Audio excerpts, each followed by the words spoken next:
చేసుకుంటున్నాను అన్నది.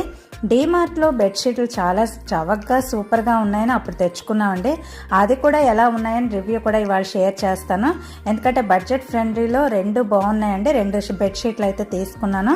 అవి ఎలా ఉన్నాయి, ఏమేమి తీసుకున్నాను, సగ్గుబియ్యం వడలు ఎలా మేము చేసుకున్నాం అన్నది వ్లాగ్లో షేర్ చేస్తాను.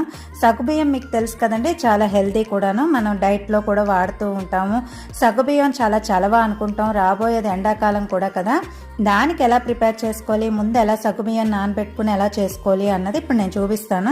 ఇది ముందే నేను నానబెట్టేసుకుని ఉంచుకున్నానండి. ఇలాగా సగ్గుబియ్యం ఒక 3 గంటలు అయితే నేను పొద్దున్నే వేసేసుకున్నాను. అంటే ఇవాళ చేసుకోవడానికి వీలుగా నేను చేసుకుని ముందే నానబెట్టేసుకున్నాను.